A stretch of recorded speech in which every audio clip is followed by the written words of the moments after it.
lagi sampaikan ucapan pembuka salam. Assalamualaikum warahmatullahi wabarakatuh.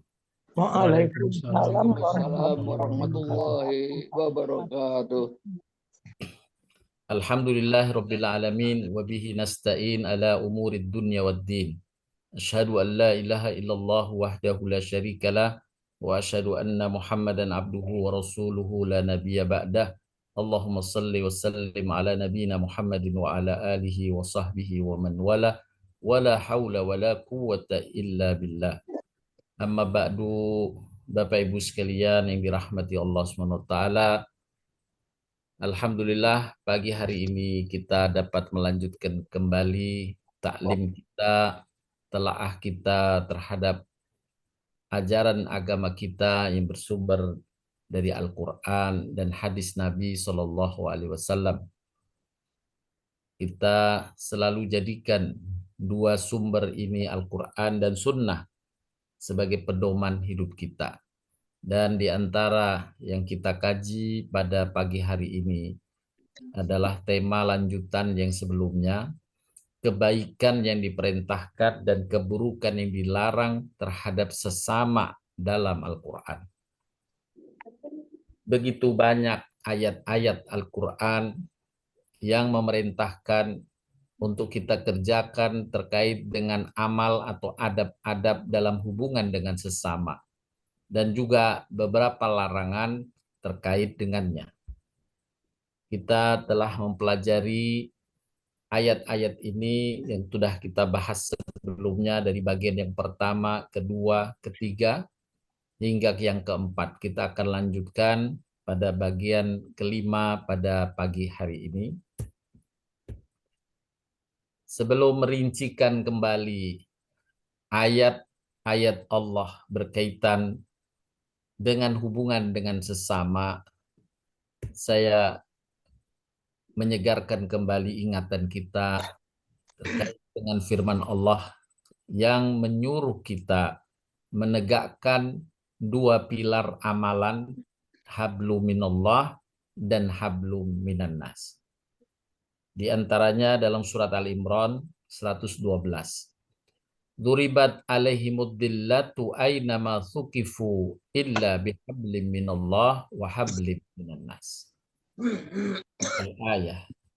Mereka, yakni manusia, akan diliputi kehinaan di mana saja mereka berada, kecuali jika mereka menjaga hubungannya dengan Allah, hablum minallahnya ditegakkan, dan menjaga hubungannya dengan sesama, amal-amal hablum minan nasnya ditegakkan. Inilah dua pilar yang telah kita bahas sebelumnya. Kita mereview kembali bagaimana Allah memerintahkan kita bukan sekedar amal-amal hablum minallah, tapi juga diperintahkan kita mengamalkan amal-amal perbuatan terhadap sesama, yakni hablum minan nas. Kita temukan dalam ayat yang lain, Allah Subhanahu wa taala berfirman dalam surat Yunus 87, wa aqimus sholata wa basyiril mu'minin. Dirikanlah oleh kalian salat dan gembirakanlah orang-orang yang beriman. Subhanallah. Kita diperintah mendirikan salat, ini amal pokok dalam hablum minallah. Kemudian gembirakanlah orang beriman. Ini amal hablum minan nas yang paling dicintai Allah, sebagaimana yang disabdakan Nabi SAW.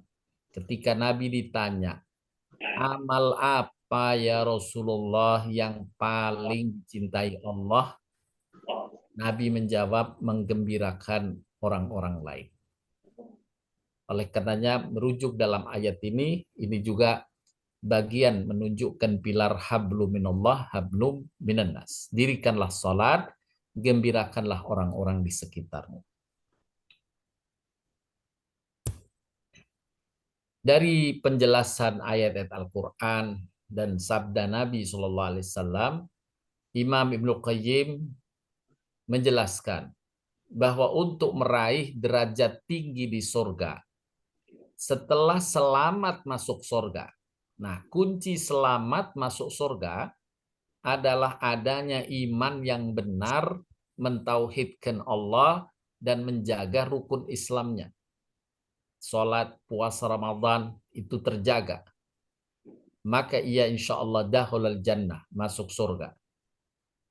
Akan tetapi untuk meraih derajat tinggi di surga, tambahan amal-amal kemanfaatan kepada sesama, yakni amal hablum minan nas, itu lebih tinggi peluangnya untuk meraih derajat tinggi di surga, karena begitu besar ganjaran yang Allah berikan padanya.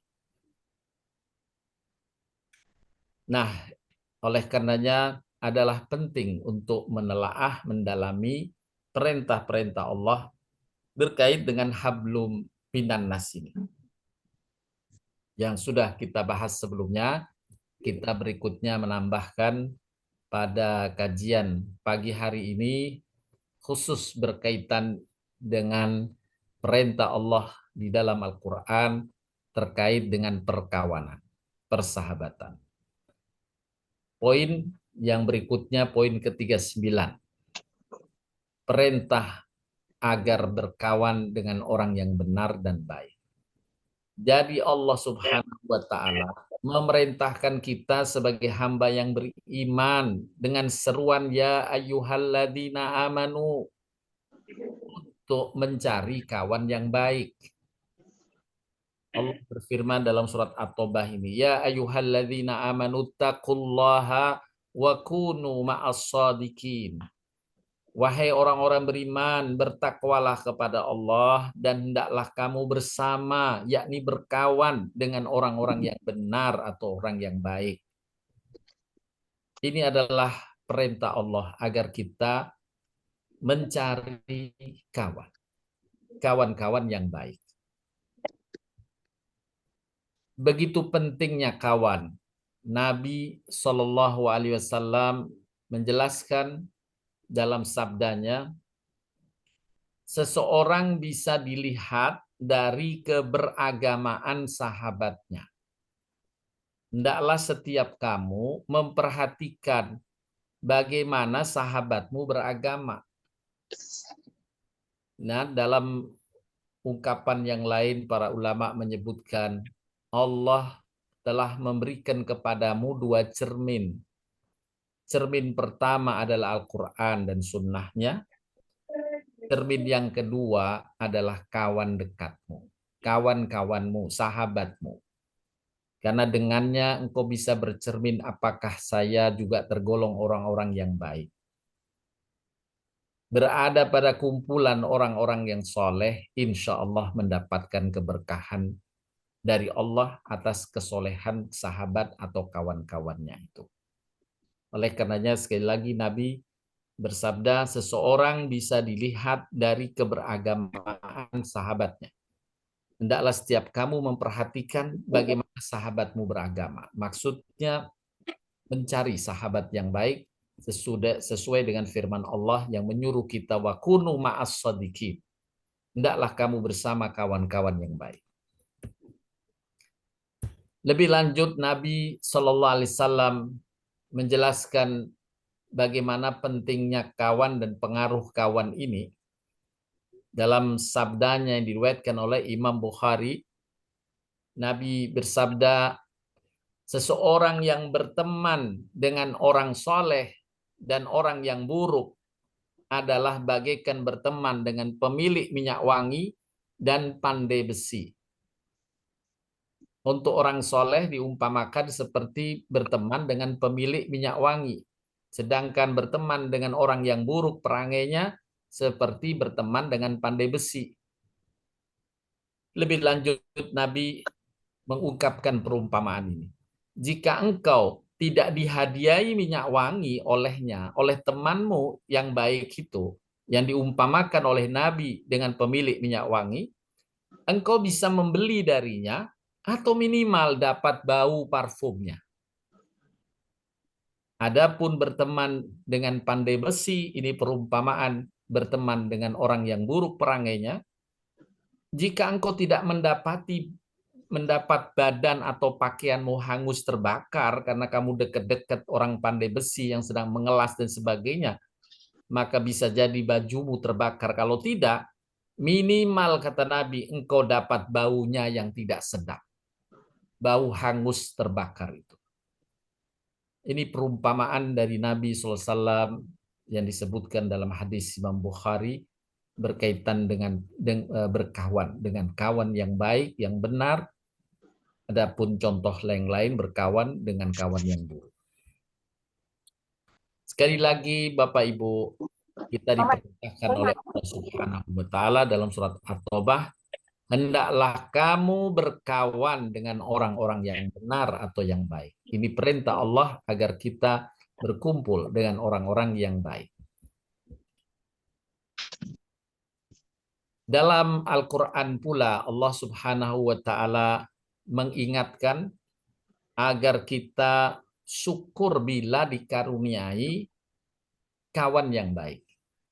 Allah berfirman dalam surat Al-Imran, a'udzubillahi minasyaitonirrajim, wadhkuru ni'matallahi 'alaikum idh kuntum a'da'an fa'alafa baina qulubikum fa asbahtum bi ni'matihi ikhwana. Di bagian dari ayat ini, dari ayat pertama wa'tasimu bihablillahi jami'an wa la tafarraqu, dan khusus untuk mengingatkan perkawanan, wadhkuru ni'matallahi 'alaikum id kuntum a'da'an fa'alafa baina qulubikum fa asbahtum bi ni'matihi ikhwana.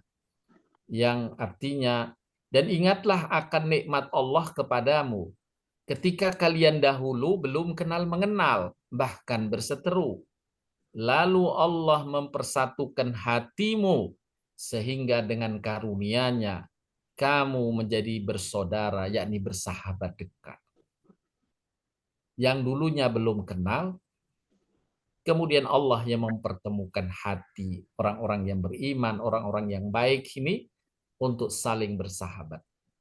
Ini karunia Allah yang secara khusus Allah mengingatkan dalam surat Al-Imran agar kita ingat akan karunia besar Allah ini. Ingatlah akan nikmat Allah kepadamu. Dari perkawanan dengan kawan-kawan yang baik adalah satu nikmat besar dari Allah Subhanahu wa taala. Maka salah satu bentuk syukurnya adalah memelihara persahabatan dan perkawanan itu. Memupuk persahabatan dan perkawanan itu. Inilah yang dipesankan oleh Umar Ibn Khattab radhiyallahu anhu yang tercatat dalam Atsar, ucapan sahabat-sahabat Nabi. Tidaklah aku mendapatkan nikmat yang lebih baik dari nikmat keislamanku selain nikmat memiliki sahabat yang soleh. Jika kalian mendapatkan hangatnya persahabatan dari saudaramu atau dari sahabatmu itu, maka peganglah erat-erat hal itu. Pelihara dan pegang erat-erat persahabatan itu. Itu karunia besar dari Allah yang harus diikat. Nabi SAW dalam sabdanya yang lain mengatakan, nikmat Allah itu seperti hewan liar. Nikmat Allah itu seperti hewan liar. Maka hendaklah engkau ikat. Jika engkau tidak ikat, dia akan lepas. Nah, nikmat Allah ikatlah dengan bersyukur. Makanya ayat tadi, wadhkuru nikmatallahi alaikum. Ingatlah akan satu nikmat Allah kepadamu, yaitu dengan nikmat persahabatan. Nah, maka hendaklah kita bersyukur dengan merawatnya dan memeliharanya. Seperti ucapan Umar bin Khattab ini, hendaklah kalian pegang erat-erat hal itu. Selanjutnya Bapak Ibu sekalian, persahabatan bukan sekedar kenal mengenal, tetapi karena bersatunya hati antar sahabat. Bersatunya hati dijelaskan oleh Allah sebagai suatu karunia yang mahal. Allah menjelaskan tentang mahalnya dan susahnya menyambungkan hati dalam firman Allah surat Al-Anfal ayat 63 ini.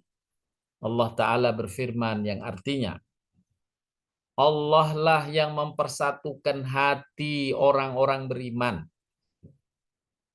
Walaupun engkau membelanjakan semua kekayaan yang ada di muka bumi ini, niscaya engkau tidak bisa mempersatukan hati mereka. Tetapi Allah lah yang telah mempersatukan hati mereka. Allah yang mempersatukan antar sahabat, antar kawan itu, ya. Maka ini bagian dari nikmat besar dari Allah yang harus disyukuri. Lebih lanjut dalam Al-Quran berkaitan dengan kawan ini, Allah mengingatkan kalau di ayat yang sebelumnya kita bacakan surat At-Taubah tadi, hendaklah kamu mencari kawan yang baik. Allah mengingatkan hati-hati dengan sembarangan mencari kawan untuk menjadi kawan dekat yang bisa menggelincirkanmu dari jalan Allah. Allah mengingatkan dalam surat Al-Furqan ayat 27-29 ini. Allah Ta'ala berfirman yang artinya, dan ingatlah ketika orang-orang zalim menggigit kedua tangannya seraya berkata, aduhai kiranya aku dulu mengambil jalan bersama Rasul. Kecelakaan besar bagiku. Kiranya dulu aku tidak mengambil si Anu sebagai teman akrabku. Sesungguhnya dia telah menyesatkan aku dari Al-Quran sesudah Al-Quran itu datang kepadaku. Dan setan tidak mau menolong manusia. Inilah penyesalan yang diabadikan dalam Al-Quran pada orang-orang yang salah menapaki kehidupan karena pengaruh kawan dekatnya.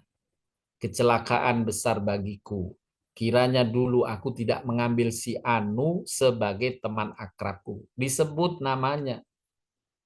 Si Anu. Sesungguhnya dia telah menyesatkan aku dari Al-Quran. Sesudah Al-Quran itu datang kepadaku. Oleh karenanya perintah Allah dalam ayat tadi surat At-Taubah, hendaklah kamu bersahabat dekat dengan orang-orang yang benar, orang-orang yang soleh, orang-orang yang baik. Supaya tidak tergelincir karena sebab perkawanan, sebagaimana Allah ingatkan dalam surat Al-Furqan ayat ke-20, surat ke-25 ini ayat 27-29. Selanjutnya Bapak Ibu sekalian, setelah Allah perintahkan kita untuk mencari kawan yang baik, jangan sampai tergelincir dengan kawan-kawan yang buruk, maka berikutnya Allah memerintahkan, salah satu perintah Allah agar kita berbuat baik pada sesama adalah berbuat baik pada kawan yang dekat. Allah berfirman dalam surat An-Nisa, ya, surat An-Nisa ini ayat yang memang menjelaskan bagaimana Allah merincikan kita berbuat baik pada sesama. Wa'budullaha wa la tusyriku bihi syai'a. Wa bil walidaini ihsana wa bidil qurba wal yatama wal masakin wal jaridil qurba wal jaril junubi was sahibi bil jambi. Kawan-kawan dekatmu. Allah perintahkan dalam rangkaian ayat ini, berbuat baiklah setelah kepada orang tua, karib kerabat, anak yatim. Allah sebutkan pula kepada kawan-kawan dekatmu. Jadi yang pertama Allah perintahkan kita mencari kawan yang baik. Setelah kita menemukannya, hendaklah kamu berbuat baik pada kawan-kawan dekatmu itu. Imam Syatibi menjelaskan, sesungguhnya dua orang yang bersahabat karena Allah, jika salah satu dari mereka berdua memiliki kedudukan yang lebih tinggi di akhirat, maka Allah akan mengangkat yang lain bersamanya hingga mencapai kedudukan seperti yang lain. Yani Allah akan mengangkat, mengumpulkan kawan-kawan itu dalam satu tingkatan di surga. Allah akan mempertemukan mereka sebagaimana anak cucu bertemu dengan kedua orang tuanya. Hal ini karena jika persahabatan dijalankan karena Allah, maka ia setara hubungan kerabat, bahkan dapat melebihinya. Hingga Allah Ta'ala perlu mengingatkan berkaitan dengan hak waris. Jadi secara penggambaran dalam Al-Quran maupun penjelasan Nabi bagaimana persahabatan itu sangat kuat, sehingga sebagian sahabat sering salah mengartikannya, sehingga mereka ingin dengan sahabatnya pun dapat warisan. Maka Allah mengklarifikasikan dalam surat Al-Anfal ayat 75. Allah berfirman, dan orang-orang yang beriman sesudah itu kemudian berhijrah setelah berjihad bersamamu, maka orang itu termasuk golonganmu juga. Orang-orang yang mempunyai hubungan karib kerabat, sebagiannya lebih berhak terhadap sesamanya daripada yang bukan karib kerabat dalam kitab Allah. Nah, ini ayat mengklarifikasi jangan sampai kemudian persahabatan yang kuat itu kemudian menyalahi hukum waris, ya, hukum waris untuk karib kerabat. Tetap Allah klarifikasikan ini. Tapi berbuat baik kepada kawan itu diperintahkan oleh Allah SWT. Bahkan perbuatan baik itu bahkan bisa melebihi kepada karib kerabat. Tapi khusus untuk waris tetap hukum warisan tetap berlaku. Bapak Ibu sekalian yang dirahmati Allah SWT, perintah berbuat baik kepada kawan dekat tadi di dalam surat An-Nisa ayat 36 kemudian dirincikan oleh Nabi SAW. Bentuk-bentuk kebaikan pada sahabat, pada kawan-kawan dekat itu. Apa saja adab-adabnya. Dirincikan oleh Nabi SAW. Yang pertama, hendaklah kita mengikat persahabatan karena Allah. Tidak ada pamrih. Kita niatkan untuk mendapat ridho Allah Subhanahu wa Ta'ala. Karena ini karunia besar dari Allah mempertemukan antar orang tersebut untuk berkawan baik, bersyukur kepada Allah, maka kita niatkan untuk Allah. Lillahi Ta'ala. Nabi SAW bersabda yang artinya 7 golongan yang akan mendapat naungan pada saat di mana tidak ada naungan kecuali naungan Allah. Ya, saat nanti di padang mahsyar panas terik, Allah menyiapkan teduhan bagi 7 golongan. Ya, ada 7 golongan. Pemimpin yang adil, pemuda yang tumbuh dalam ibadah kepada Allah. Sejak muda dia sudah beribadah kepada Allah. Orang yang hatinya terkait dengan masjid. Dan yang berikutnya ini, secara khusus Nabi menyebutkan 2 orang yang bersahabat dekat karena Allah. Niatnya karena Allah dia bersahabat dekat itu. Semoga Allah limpahkan rahmat dan keberkahan pada mereka yang bersahabat karena Allah. 2 orang yang bersahabat karena dia termasuk di antara 7 golongan yang mendapat perlindungan di padang mahsyar. Ini di antaranya niat ikhlas karena Allah, tidak pamrih.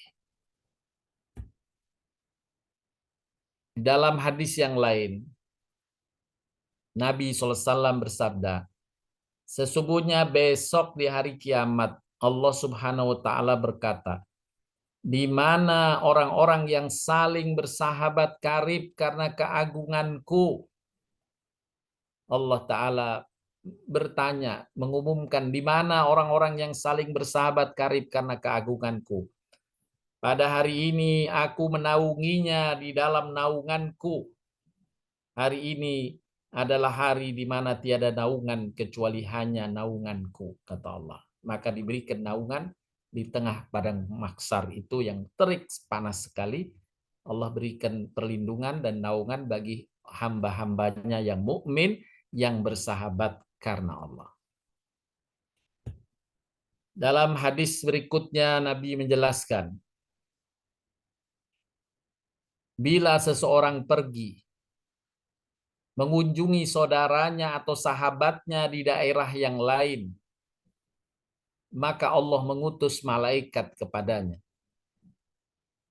Lalu malaikat itu bertanya, hendak kemana engkau pergi? Hamba itu menjawab, aku hendak mengunjungi sahabatku atau saudaraku di daerah ini dan itu. Malaikat bertanya lagi, apakah ada keuntungan yang kau harapkan dengannya? Hamba itu menjawab, tidak ada, kecuali aku menyambungkan kasih sayang karena Allah Azza wa Jalla. Maka malaikat yang diutus berkata, sesungguhnya aku diutus oleh Allah kepadamu untuk mengabarkan bahwa Allah mencintaimu sebagaimana engkau mencintai saudaramu atau sahabatmu karena Allah, lillahi ta'ala. Ini adab yang dianjurkan oleh Nabi SAW berkaitan menyambungkan persahabatan atau perkawanan. Niatkan karena Allah Ta'ala. Juga dalam hadis Nabi yang lain disebutkan, sesungguhnya di sekeliling arsy terdapat beberapa mimbar yang terbuat dari cahaya. Di atas mimbar itu terdapat sebuah kaum yang pakaian mereka terbuat dari cahaya. Wajah mereka bersinar. Mereka itu bukan para nabi dan juga bukan para syuhada. Para nabi dan para syuhada menginginkan kedudukan seperti mereka. Lalu Abu Hurairah radhiyallahu anhu berkata, ya Rasulullah, sebutkan sifat mereka itu kepada kami. Lalu Nabi Shallallahu Alaihi Wasallam bersabda, mereka adalah orang yang saling mengasihi, bersahabat karena Allah. Lalu duduk bersama membicarakan kebaikan karena Allah dan saling berkunjung karena Allah.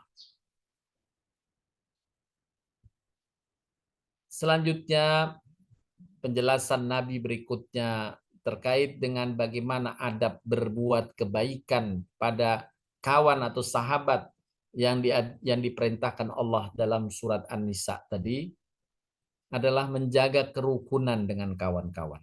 Nabi SAW bersabda, berilah kemudahan dan jangan membuat sulit orang lain. Berilah kabar gembira yang membuat orang senang. Dan jangan membuat orang lari. Serta hendaklah kalian rukun serta tidak berselisih. Mengupayakan kedamaian saja dengan kawan dan sahabat.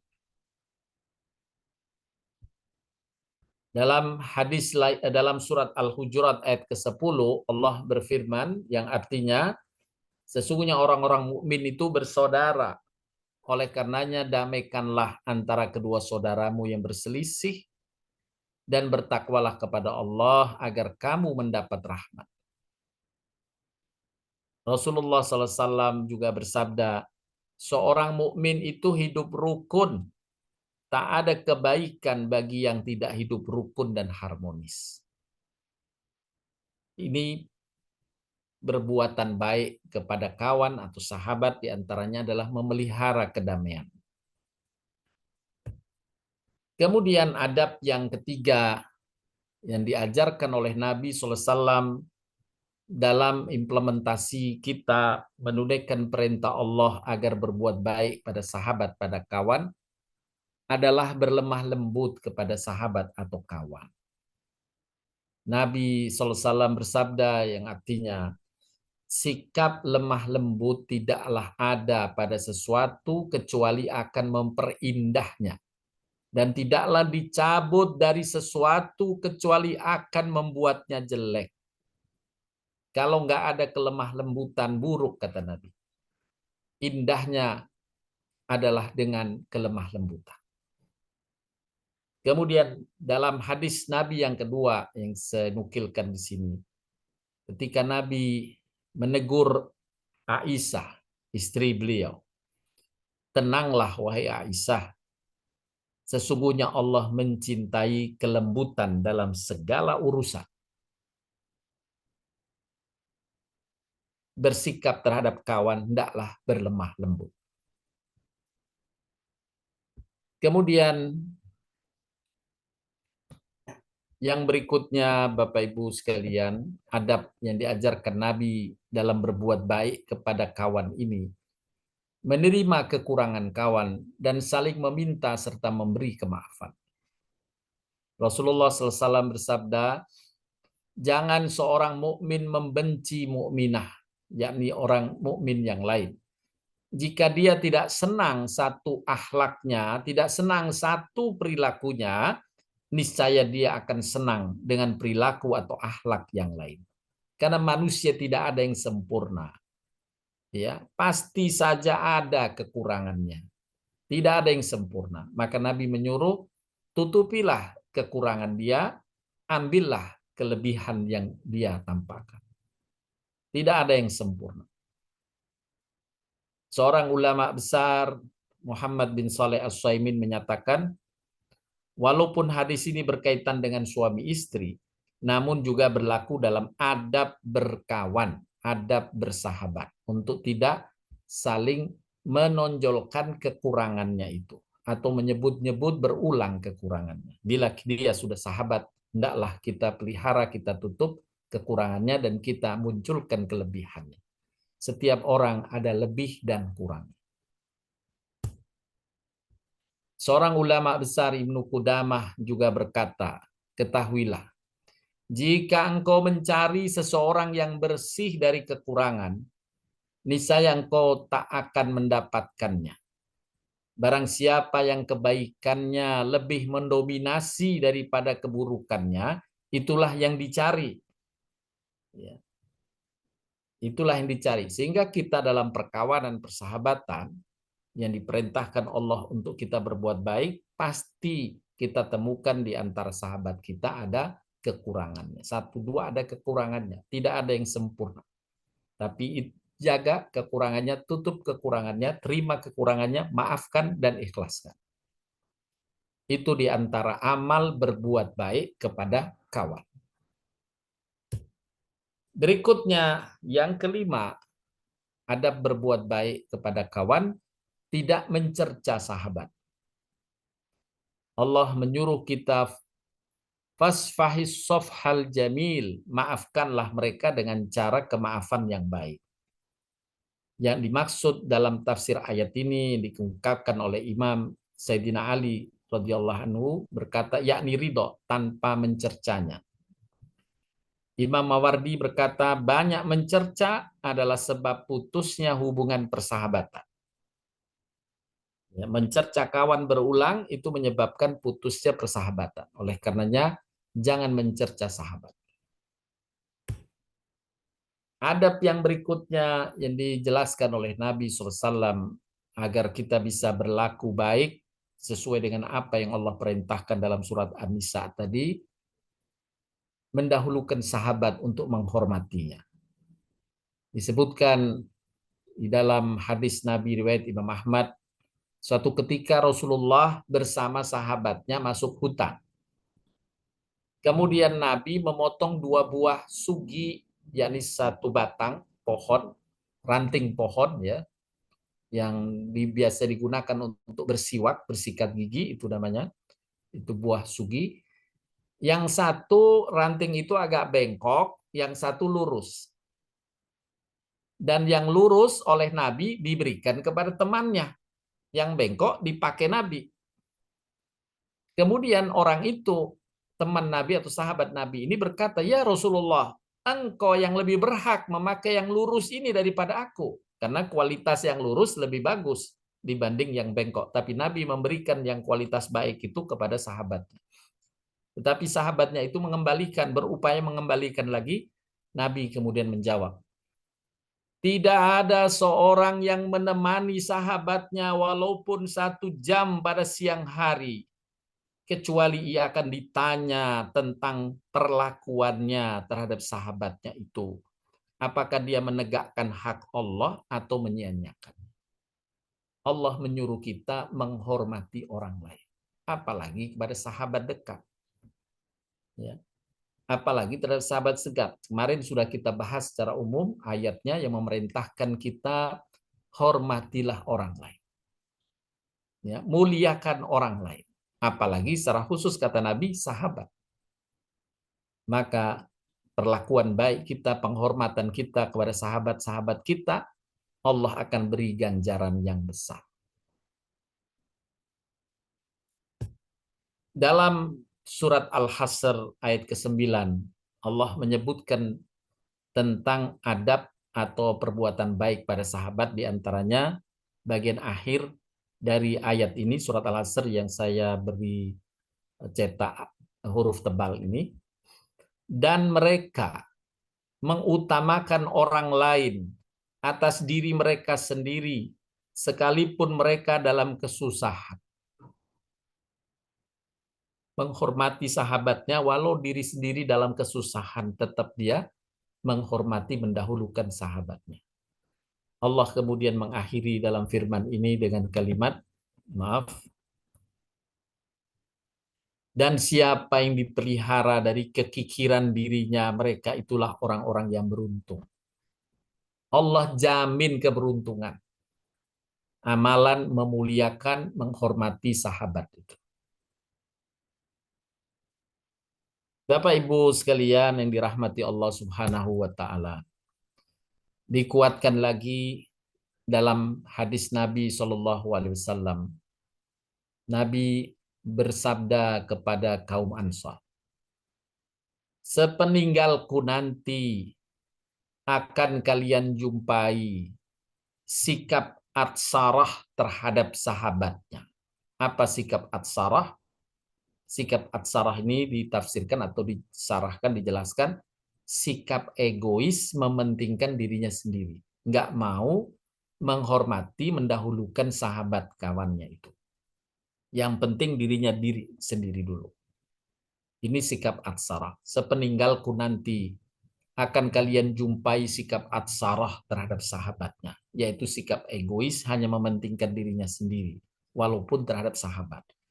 Maka bersabarlah kalian hingga kalian berjumpa denganku dan tempat yang dijanjikan untuk kalian ada telaga Al-Haud. Jika kita mendapati kasus semacam ini, kata Nabi, bersabarlah. Kalau kamu mendapatkan kawan yang demikian, bersabarlah. Ya, niscaya Nabi Shallallahu Alaihi Wasallam akan memberi syafaat. Ya, akan kita dikumpulkan nanti di telaga Al-Haud di surga itu. Kemudian Bapak Ibu sekalian, adab bagaimana kita berbuat baik kepada sahabat atau kawan adalah dengan saling mengunjungi. Nabi SAW bersabda, bila seseorang pergi mengunjungi sahabatnya di daerah lain, maka Allah mengutus malaikat padanya. Lalu malaikat itu bertanya, hendak kemana engkau? Hamba itu menjawab, aku hendak mengunjungi sahabat atau saudaraku di daerah ini dan itu. Malaikat bertanya lagi, apa ada keuntungan yang kau harapkan dengannya, dengan kunjunganmu itu? Hamba menjawab, tidak ada, kecuali aku menyambungkan kasih sayang karena Allah Ta'ala.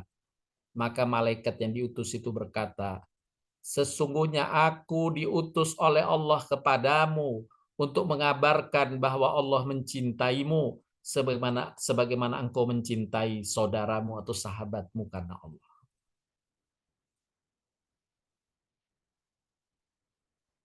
Kemudian Bapak Ibu sekalian, berkaitan dengan amal kebaikan kita kepada sahabat yang Allah perintahkan tadi adalah dengan saling menopang kebaikan atasnya.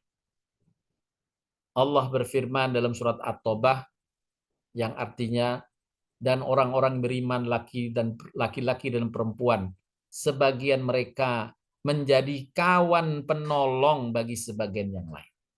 Saling menopang dalam kebaikan. Mereka menyuruh mengerjakan yang baik, mencegah dari yang buruk, mendirikan sholat, menunaikan zakat, dan mereka taat pada Allah dan Rasul-Nya. Mereka itu akan diberi rahmat oleh Allah. Sesungguhnya Allah Maha Perkasa lagi Maha Bijaksana. Saling menopang antar kawan, antar sahabat dalam kebaikan. Ini adalah bentuk kebaikan yang diperintahkan Allah kepada kawan-kawan dekat. Dalam surat Toha, Allah mengabadikan doa Nabi Musa alaihissalam ketika Nabi Musa menginginkan pendamping kawan dekat yang bisa menjalani kehidupan dalam dakwah dan dalam mendekatkan dirinya kepada Allah. Nabi Musa berdoa, yang diabadikan doa tersebut dalam surat Toha. Berdoa Nabi Musa, ya Tuhanku, lapangkanlah untukku dadaku, ya Rabbis rohli sadri wa yassirli amri, mudahkanlah untukku urusanku, lepaskanlah kekakuan dari lidahku supaya mereka mengerti perkataanku, dan jadikanlah untukku seorang kawan. Jadi Nabi Musa memohon kepada Allah agar diberikan seorang kawan. Teguhkanlah dengan dia kekuatanku. Kawan di sini kemudian, karena Nabi Musa waktu itu selalu bersama Harun, dia pingin Harun yang mendampinginya. Dari keluargaku yaitu Harun, saudaraku. Dan apa yang diminta oleh Nabi Musa dengan kawan ini? Teguhkanlah dengan kawanku itu kekuatanku. Jadikanlah dia sekutu dalam urusanku, supaya kami banyak bertasbih kepada Engkau dan banyak mengingat Engkau. Sesungguhnya Engkau Maha melihat keadaan kami. Ini doa Nabi Musa untuk mendapatkan kawan, yang fungsi dari kawan yang dia mintakan agar meneguhkan kekuatan. Ini Nabi Musa minta keteguhan melalui penguatan dari kawannya, kawan dekatnya. Apalagi kita. Jadikanlah dia, kawanku itu, sekutu dalam urusanku. Jadi kalau ada urusan dia ikut berbincang, ikut mensupport saya. Jadikanlah dia sekutu dalam urusanku, supaya kami banyak bertasbih kepada Engkau. Dengan kawan itu aku makin dekat denganmu, memujimu, bertasbih kepadamu, banyak mengingatmu. Nah, inilah peran kawan, dan diantaranya adalah kita saling menopang terhadap sahabat atau kawan. Itu bagian dari memenuhi perintah Allah, berbuat baiklah kepada kawan dekatmu. Berikutnya adalah menutup aib sahabatnya. Nabi SAW bersabda, barang siapa membela kehormatan saudaranya, maka hal itu menjadi penghalang untuknya dari api neraka. Membela kehormatan saudaranya atau sahabatnya, maka itu akan menghalangi dia dari api neraka. Dalam sabda Nabi yang lain, adakah kejahatan bagi seorang mukmin? Adalah kejahatan bagi seorang muslim mempermalukan saudara muslim lainnya. Jagalah jangan sampai mempermalukannya. Setiap orang ada kurang dan salahnya. Maka boleh jadi keterpelesetan itu tentu tidak disengaja dan sebagainya, maka tutupilah. Ini ganjaran besar dan itu termasuk kebaikan pada seorang sahabat mukmin. Kemudian dijelaskan pula dalam sabda Nabi lainnya, menunjukkan rasa gembira ketika bertemu.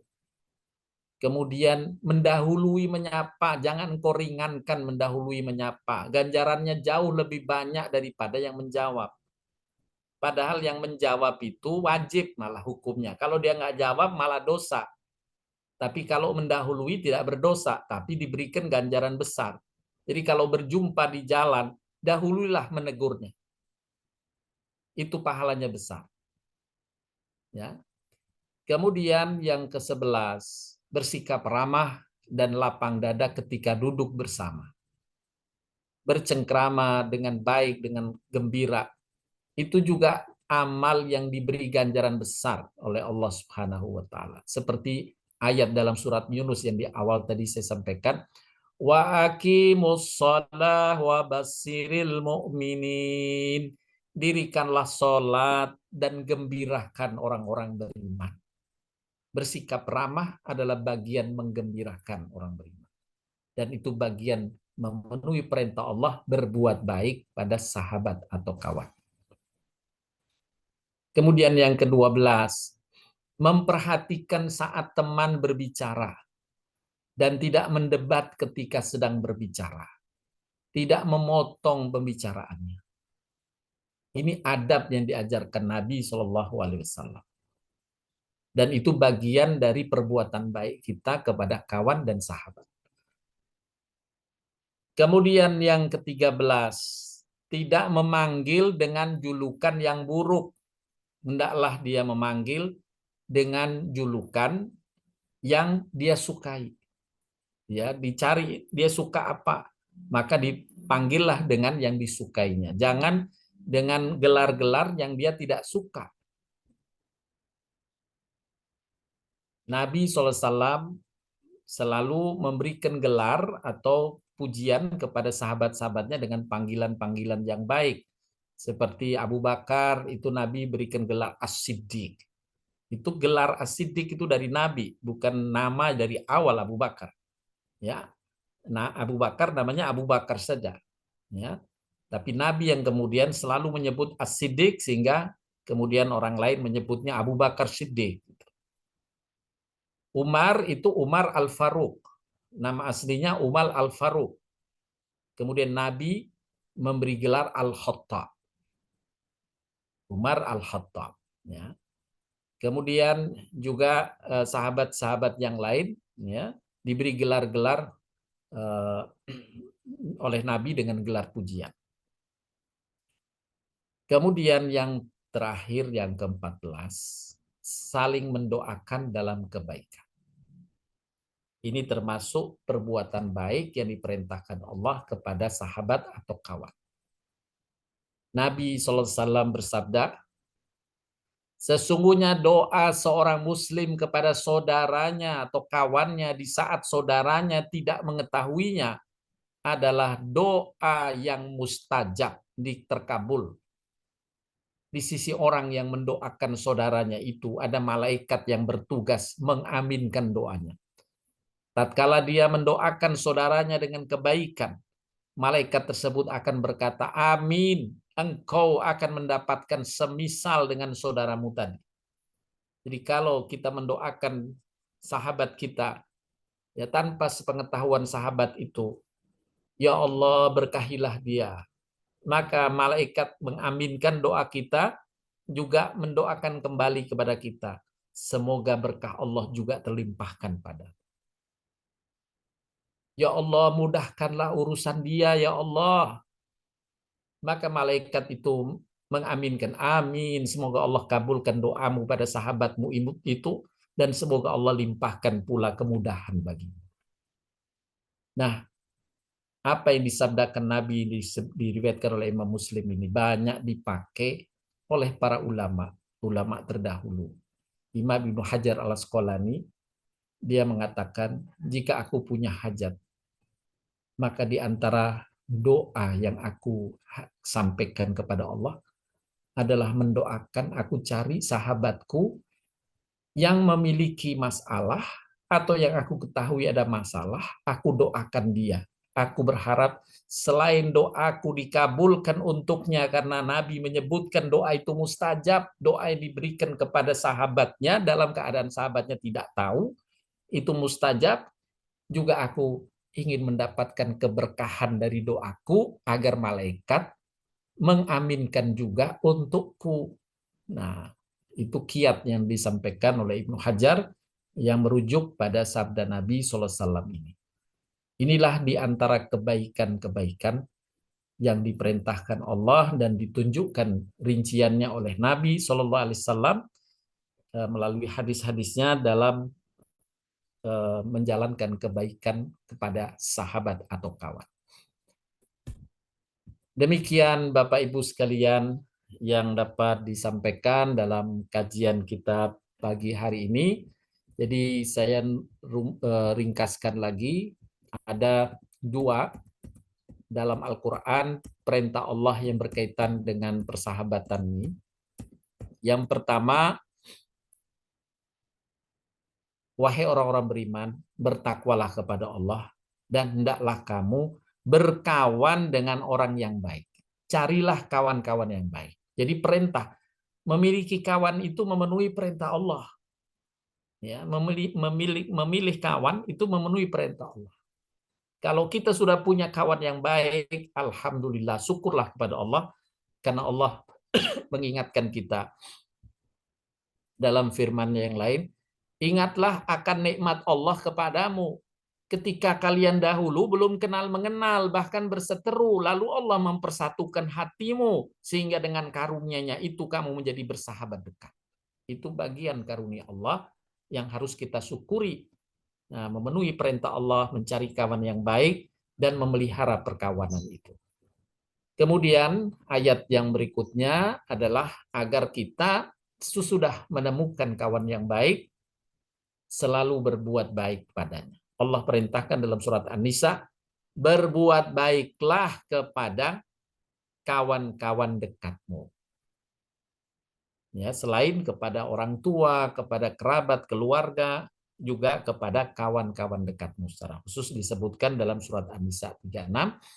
Nah, cara kita berbuat baik kepada kawan-kawan dekat ini dicontohkan oleh Nabi SAW, dirincikan oleh Nabi amal-amal bentuk kebaikan pada sahabat sebagaimana tadi telah dijelaskan ada beberapa poinnya.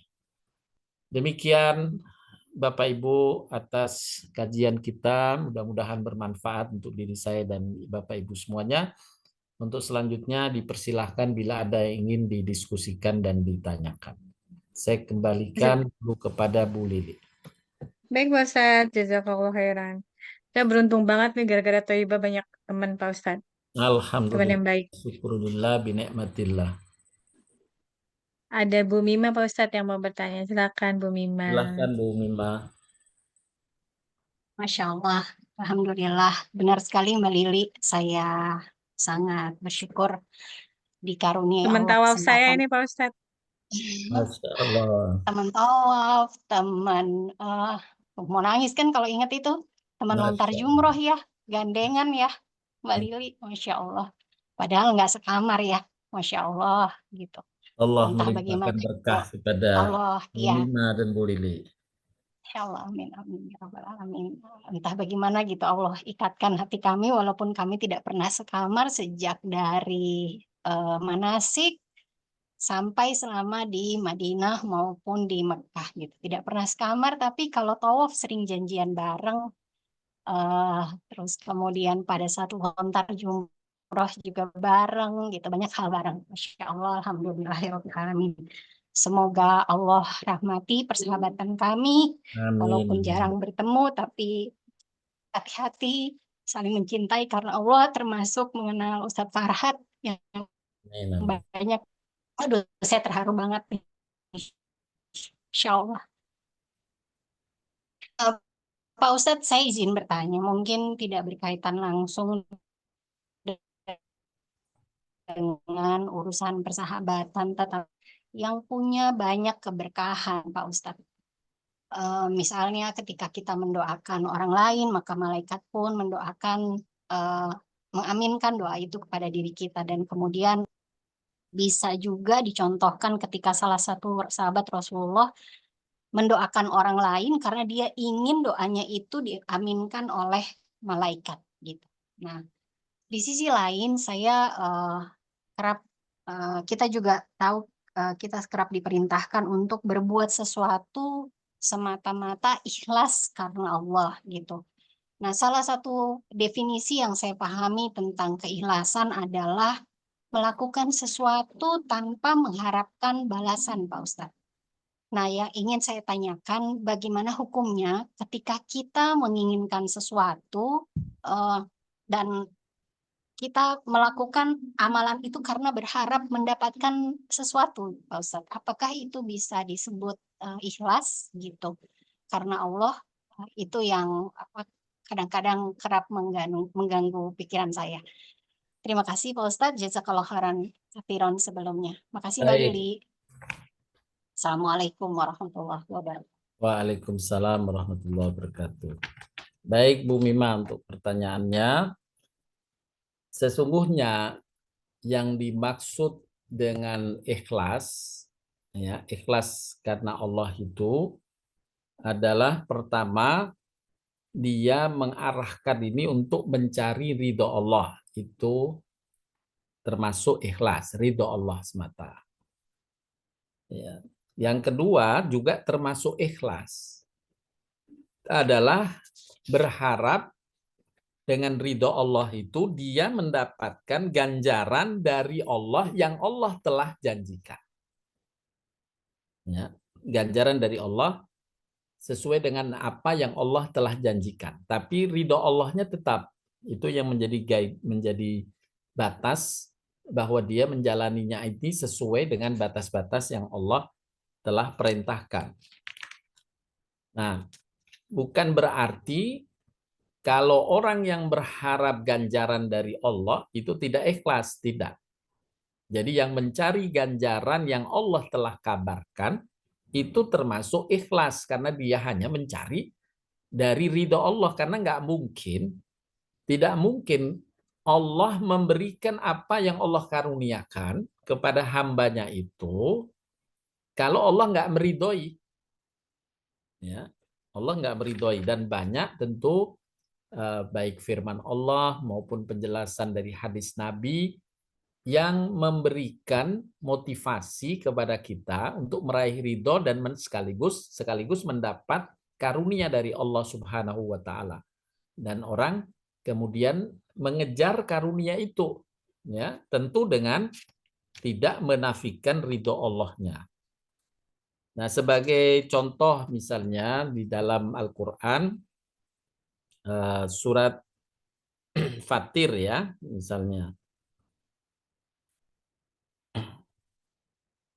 Surat Fatir yang menyebutkan satu amalan atau memerintahkan satu amalan yang di dalamnya dijelaskan tentang ganjarannya.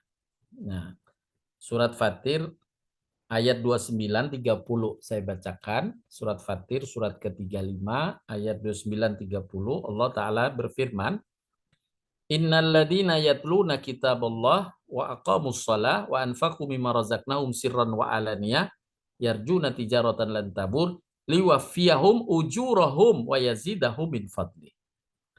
Sesungguhnya orang-orang yang istiqomah membaca Al-Qur'an, melaksanakan sholat, menginfakkan sebagian rizki yang Allah telah anugerahkan kepada mereka dengan diam-diam dan terang-terangan, Allah akan menyempurnakan pahala untuk mereka dan menambah karunia-Nya. Dalam tafsir, karunia-Nya di sini adalah di muka bumi, dalam kehidupannya di muka bumi.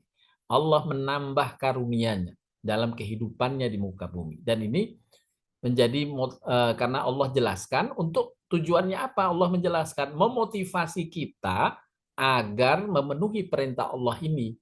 Jadi selain Allah ridha, kita juga berharap dapat apa yang Allah janjikan. Allah bukakan pintu karunia kita. Allah bukakan pintu rizki, kesehatan, kemudahan dalam berbagai urusan.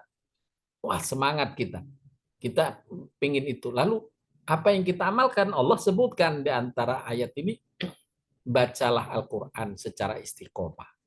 Seperti halnya engkau juga istiqomah dalam sholat. Dan juga jangan tinggalkan berinfak. Siapa yang mengamalkan 3 amalan ini, membaca Quran, menjaga sholatnya, dan berinfak, Allah bukakan pintu karunia-Nya, di samping Allah besarkan pahalanya. Jadi sekali lagi, penjelasan para ulama ijtima' bersepakat bahwa melakukan satu amal kebaikan yang diperintahkan Allah atau dicontohkan Nabi SAW, yang telah digambarkan ganjarannya dan kita menginginkan ganjaran itu, tidak termasuk riya. Itu masih masuk kategori ikhlas. Begitu Bu Mima. Masya Allah, jazakallah khairan katsir Pak Ustadz atas Ya, penjelasannya. seperti Ibnu Rajab pernah saya sampaikan sebelumnya, ya. beliau menyampaikan, bila aku punya hajat, maka aku berdoa dengan didahului sholat malam. Aku laksanakan sholat malam. Tapi belum juga terkabul, aku tambahkan dengan puasa sunnah. Juga belum terkabul, aku tambahkan dengan sedekah. Nah, artinya dia bersedekah dengan maksud tentunya agar doanya dikabulkan gitu. Itu namanya wasilah. Makanya Allah dalam surat Al-Maidah menyuruh kita carilah wasilah, yaitu amal-amal yang bisa harapanmu dikabulkan Allah. Nah, kemudian Ibnu Hajar menyampaikan, karena sudah sedekah juga bisa, aku mengingat temanku, sahabatku, dan aku mengunjunginya. Sesampainya di rumahnya setelah aku berjumpa dengannya, aku sisipkan doa yang aku hajatkan kepada Allah. Tidak lama setelah itu doaku, hajatku dikabulkan Allah. Ketika ditanyakan kepada beliau, dari mana kiat ini? Beliau pun menyampaikan hadis Nabi Ibnu Hajar. Bukankah Nabi menyampaikan dalam sabdanya, siapa yang mengunjungi sahabat atau kerabatnya, maka Allah kawal dengan 70.000 malaikat yang mengaminkan doanya. Ya, nah, aku berharap saat aku berkunjung kepada sahabatku itu, aku berdoa diaminkan oleh 70.000 malaikat sesuai dengan sabda Nabi SAW itu, dan alhamdulillah doaku dikabulkan Allah Subhanahu Wa Taala sesuai dengan apa yang dijelaskan Nabi SAW itu.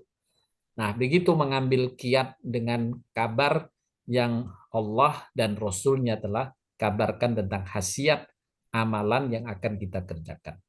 Dan itu sekali lagi tidak termasuk riya. Demikian Bu Mima. Masya Allah, Alhamdulillah. Jazakallah khairan katsir, Pak Ustadz. Sama-sama Hadis Bu Mima. ya, hadis Terima kasih, tentang Min. mengunjungi. Tunggu kehadiranku ya, sis. Kalau aku punya doa, ntar aku datang ke rumah. Minta Insya diaminkan. Allah. Silakan Bu Insya Allah. Endang. Terima kasih Mbak Lili. Assalamualaikum warahmatullahi wabarakatuh Pak Ustadz. Semoga Pak Ustadz sehat selalu. Amin ya Rabbal Alamin. Terima kasih Bu Endang. Silakan Bu Endang. Begini Pak Ustadz, ini sebenarnya ada rasa sedih juga sih Pak Ustadz ya. Ya. Kita punya grup 13 tahun kebersamaan kita dalam hubungan baik. Tiba-tiba hanya masalah sepele. Jadi saya memutuskan untuk keluar dari grup itu. Sebenarnya sayang sekali Pak Ustadz. Karena dari grup itu saling egonya terlalu tinggi Pak Ustadz. Kita jarang ketemu juga, maksudnya jarang egonya tinggi ini. Sebenarnya masalahnya sepele Pak Ustadz. Ternyata ada penyampaian katanya si kamu gini-gini loh. Jadi sampai menyampai itu. Akhirnya saya memutuskan sebagai penengah, saya ingin mendamaikan, ternyata gagal juga. Daripada saya dalam grup itu mengundang marah, kita kan usianya udah menjelang mau diambil Allah ya Pak Ustadz ya. Jadi saya ingin berteman dengan teman-teman yang baik, yang Pak Ustadz bilang, yang selalu mengingat Allah, menuju kebaikan. Jadi saya keluar dari grup itu Pak Ustadz. Saya keluarnya bukan karena saya nggak mau berteman. Jadi biar mereka sadar kenapa saya keluar. Karena grup itu sudah tidak sehat lagi. Sebenarnya kalau kita sudah tahu masalah itu, kita diam, tidak usah disampaikan yang bersangkutan. Pantas saya bilang gini, pantas aja perempuan banyak masuk neraka. Karena apa? Iya itu, omongan itu bisa lebih, bisa kurang. Nah itu yang buatin rancu. Saya hanya ingin mendamaikan, ternyata saya mental juga Pak Ustadz. Jadi apakah saya salah, saya keluar dari grup itu? Sebenarnya saya sayang banget Pak Ustadz. Itu aja Pak Ustadz. Terima kasih. Assalamualaikum warahmatullahi wabarakatuh. Assalamualaikum warahmatullahi wabarakatuh. Semoga keberkahan dan rahmat Allah terlimpah kepada Bu Endang. Amin ya Allah. Ya, kembali kepada tadi adab yang Nabi ajarkan ya untuk kebaikan pada sahabat atau pada kawan tadi. Saya share kembali untuk mereview sekaligus menjawab pertanyaan Bu Endang tadi. Nah, ini pertama, upaya yang Bu Endang sudah jalankan sudah sesuai dengan apa yang Nabi perintahkan, yaitu agar menjaga kerukunan, ya. Bila ada berselisih sesuai dengan firman Allah, damaikanlah antara kedua saudaramu yang berselisih. Jadi amalan Bu Endang sudah menetapi syariat ini, Al-Hujurat ayat 10. Damaikanlah antara kedua saudaramu yang berselisih. Ya, antara kawan yang berselisih ini sudah Bu Endang tunaikan insya Allah. Kemudian tadi keinginan rukun dan sebagainya sudah. Nah, pemicunya adalah mencerca sahabat. Ya, pemicunya yang tadi pemicu konflik adalah cercaan pada sahabat. Nah, ini bagian yang memang kita harus nahan diri. Ya, maafkanlah mereka dengan cara yang baik, gitu ya. Kemudian juga perintah berikutnya ini menutup aib, ya, jangan diekspos di depan umum, tutuplah aibnya, ya. Intinya kalau kita sedang mau cari orang yang layak untuk kita curhat, sebagaimana di dalam surat Al-Mumtahanah. Di dalam surat Al-Mumtahanah itu Allah kasih ruang memang, ya. Kasih ruang bagi orang yang gelisah terhadap sikap orang lain, terhadap sikap sahabat dan sebagainya, dia gelisah, maka dia bisa mencari teman curhat yang tertutup. Ya. Di surat Al-Mumtahanah itu di ayat-ayat pertama disebutkan bagaimana orang mengungkapkan persoalannya untuk menyalurkan kejengkelan dan sebagainya, itu bisa. Ya. Nah, tapi tetap menutup aib ini di depan umum, di depan publik dan sebagainya, apalagi di grup itu tidak. Ya, jadi Bu Endang sudah mengupayakan jangan disebut di grup, jangan gini, mendamaikannya, insya Allah itu bagian upaya kebaikan. Nah, kalau memang masih memungkinkan untuk didamaikan, ya kita berupaya, insya Allah ganjarannya besar, ya, merukunkan, karena ini memenuhi perintah Allah. Ya, memenuhi perintah Allah tadi untuk nah ini mendamaikan, maaf, menjaga kerukunan, ya. Hendaklah kalian rukun serta tidak berselisih, ya.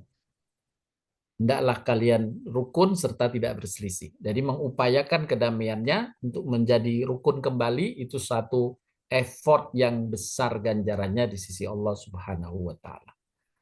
Begitu Bu Endang. Baik Pak Ustadz. Jadi saya sedih sekali ya Pak Ustadz, karena mereka berdua sama-sama keras kepala. Dan dalam grup itu sepertinya ada dua kubu. Jadi saya netral dalam arti, Ya. ngapain sih kita jarang ketemu, kita dimasukkan dalam grup itu grup yang baik. Kenapa sih kita kita ngingat Allah aja deh untuk bekal meninggal, nggak usah hanya hal sepele yang kira-kira orang nggak terlalu penting banget, Pak Ustadz, itu jadi masalah besar. Ya akhirnya saya keluar dari Pak Ustadz. Daripada saya nanti Panas. dosa juga Pak Ustadz. Ya, Jadi nggak grup itu apa-apa. tidak sehat lagi, nggak apa-apa ya Pak Ustadz ya. Ya, nggak apa-apa.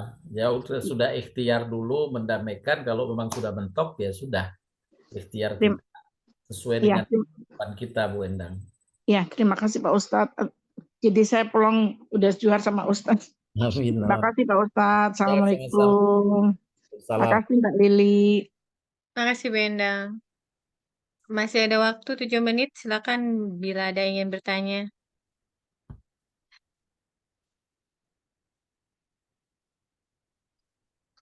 Belum ada lagi Pak Ustadz. Baik. Pak Ustadz, Mbak Lili boleh bertanya satu hal Boleh, lagi? silakan Bu. Silakan. Ini terkait dengan ya persahabatan juga Pak Ustadz. Ya. Jadi saya punya pengalaman pribadi, punya seorang sahabat yang sudah cukup lama gitu ya. Tapi di suatu masa kami bekerja sama, lalu kemudian kami buat proyek bareng gitu Pak Ustadz. Tapi kemudian pada akhirnya hasil usaha itu tidak dibagikan kepada saya gitu sampai bertahun-tahun. Saya sudah mengingatkan secara baik-baik berkali-kali sampai kurang lebih 5 tahun gitu ya. Ya. Dan sepanjang itu saya masih bersikap biasa-biasa saja gitu. Sampai suatu ketika tidak tahu kayaknya mungkin apa saya tergoda setan ya gitu, astagfirullah. Lama-lama saya mulai kesel Pak Ustadz karena saya merasa kok kayaknya nggak merasa gitu. Padahal saya sudah minta baik-baik dan berulang-ulang. Sehingga belakangan ini sikap yang saya ambil adalah ya tidak memutuskan silaturahim, tapi kemudian agak menjauh, menghindar untuk berinteraksi. Pertanyaan saya Pak Ustadz, apakah itu berdosa gitu? Lalu kemudian hal lain, pertanyaan kedua adalah terkait hutangnya yang belum dia bayarkan kepada saya atau sisa hasil usaha yang belum dia selesaikan dengan saya, karena saya sudah minta berkali-kali dan dia tidak apa ya, dia terus mengabaikan. Terus terbesit gitu di benak saya, ya udah deh kita berhitung di akhirat aja gitu. Nah, pertanyaan kedua saya, apakah saya berdosa berpikir begitu? Karena yang saya tahu dia bukan orang yang berkekurangan, dia masih liburan ke luar negeri, dia masih pokoknya punya gaya hidup yang menurut saya cukup costly gitu loh, gitu sehingga harusnya dia masih punya kemampuan untuk memberikan hak saya gitu Pak Ustadz. Itu dua Baik. pertanyaan saya. Jazakallah khairan katsir Pak Ustadz. Assalamualaikum warahmatullahi wabarakatuh. Waalaikumsalam warahmatullahi wabarakatuh. Berkaitan dengan pertanyaan tadi, ini ada kisah yang diabadikan juga dalam Al-Quran yang menyebabkan turunnya ayat, yaitu kisah Abu Bakar Siddiq ya, di mana Abu Bakar ini ini tentu beda ya, kisahnya beda dengan Bu Mima, tapi secara garis besarnya bahwa sering atau mungkin kita dizalimi oleh orang lain gitu ya, konteksnya ya, dizalimi orang lain. Maka kalau seseorang dizalimi orang lain, sebenarnya Allah Subhanahu wa taala tidak menganggap orang ini kalau ada kegelisahan, kejengkelan itu sebagai dosa, tidak. Bahkan mengucapkan kata-kata yang buruk kepada orang tersebut, Allah tidak menganggapnya dosa. Ya. Dalilnya surat An-Nisa 148.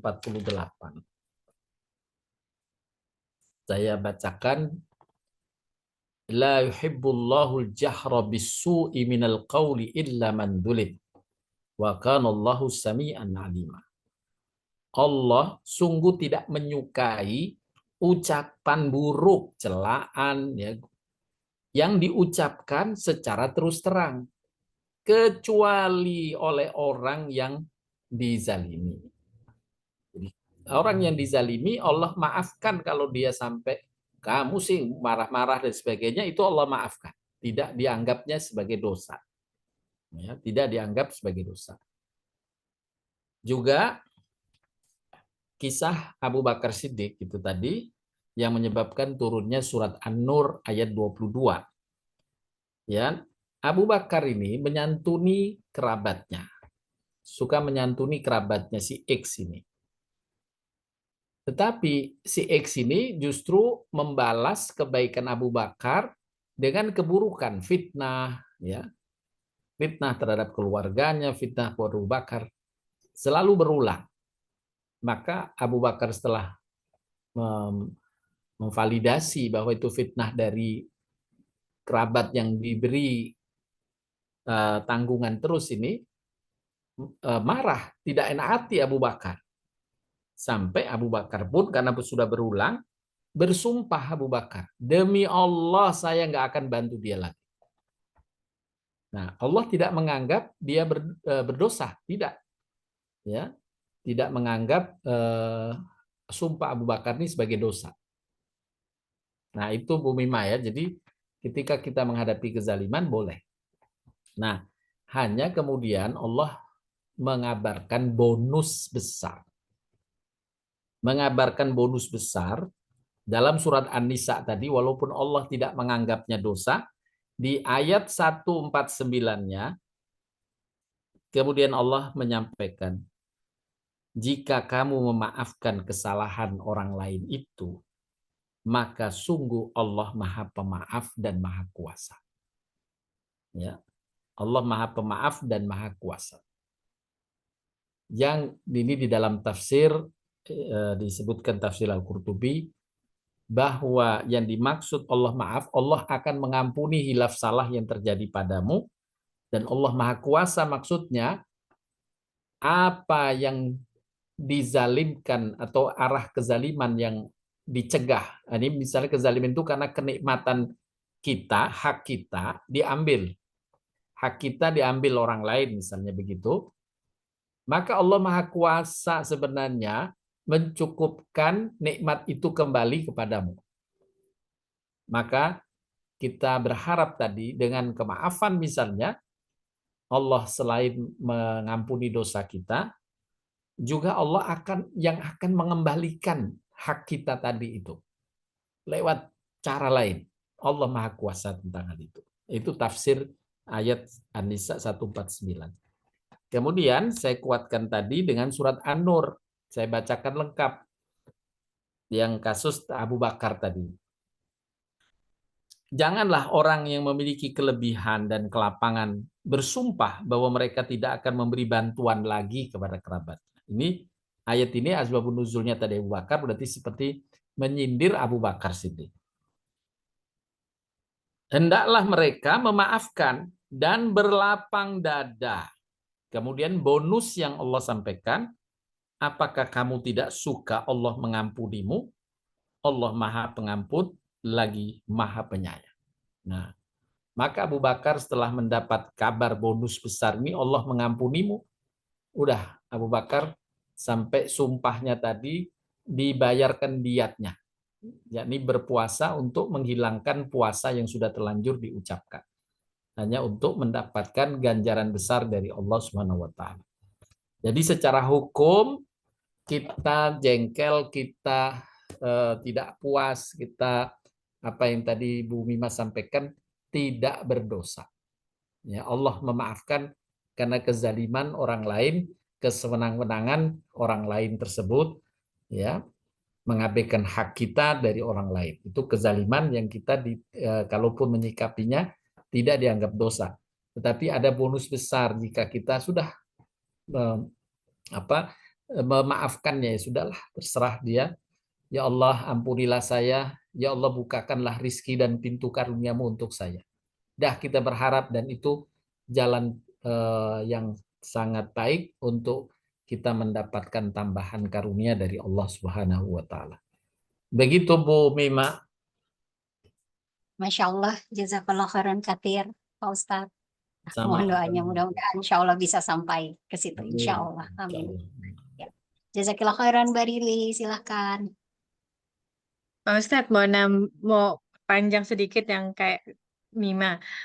Maksudnya misalnya jadi kita nih udah hampir lupa nih, udah nggak nagih-nagih nih ke orang ini. Kita diamkan tidak penagih atau gimana sampai udah kayak udah give up gitu Pak Ustadz. Udahlah biarin aja sampai udah lupa udah berapa tahun gitu Pak Ustadz. Apa kita ingatkan atau ya udah lupain aja gitu. Baik. Mengingatkan itu sebenarnya kebaikan kita kepadanya. Ya. Mengingatkan itu kebaikan kita padanya. Kita ingin menolongnya, karena kalau dia tidak teringatkan, kemudian nanti di akhirat justru nanti diungkap, itu lebih berat lagi. Jadi mengingatkan itu kebaikan sebenarnya. Maka ingatkanlah dia kalau memang berkesempatan, tapi dengan cara yang baik, ya. Mengingatkannya dengan cara yang baik. Nah, kalau masih dia abe, kita tetap tunggu aja, ya. Kita artinya niat kita mengingatkannya bukan kalau sudah kayak itu bukan segera yuk balikin gitu, tidak. Tapi sekedar mengingatkan kebaikan kita, mengingatkannya dia, takut dia lupa. Ya, kalau dia sudah diingatkan masih begitu, ya sudah, kita bersikap sabar dulu. Kita sesungguhnya Allah tidak membencimu. Allah tetap memeliharakanmu. Itu yang harus menjadi keyakinan kita. Begitu Bu Lili. Tetap Baik, usaha Pak boleh, Ustadz. tidak masalah. Kita tetap harus usaha itu. Kita yang diblok, Pak Ustadz. Ya, ya, ya itulah. Memang ya menghadapi keburukan sesama bisa terjadi begitu. Ya, Baik, Pak Ustadz. Sudah clear. kadang bukan lagi diblok tapi difitnah lagi. Komplit ya, Pak Ustadz. Ah iya, seperti itulah yang terjadi pada Abu Bakar Siddiq tadi. Sampai Abu Bakar karena gimana manusiawi kan, sampai Abu Bakar bersumpah demi Allah mulai hari ini saya nggak bantu lagi dia, gitu. Tapi kemudian turun ayat itu, janganlah dia bersumpah. Tapi bukan melarang, dalam tafsir sifatnya hanya kabar bonus besar dari Allah, bukan melarang orang yang melakukannya. Begitu Bu Lili. Baik, Pak Ustadz. Baik, Bapak Ibu sekalian, mungkin kita cukupkan kajian kita pada pagi hari ini. Semoga bermanfaat untuk diri saya dan Bapak Ibu semuanya, dan limpahan rahmat Allah, berkah dari Allah SWT. Semoga Allah besarkan untuk kita semuanya. Dan Amin. sesuai dengan sabda Nabi SAW, sesungguhnya untuk menghadiri majelis ilmu adalah pilihan Allah, kehendak Allah yang Allah karuniakan kepada hamba-hambanya. Semoga kita tergolong hamba-hamba yang disayangi Allah, yang dipilih untuk mendekat selalu kepadanya. Amin. Amin ya rabbal alamin. Subhanakallahumma bihamdika asyhadu an la ilaha illa anta astaghfiruka wa atubu ilaik. Assalamualaikum warahmatullahi wabarakatuh.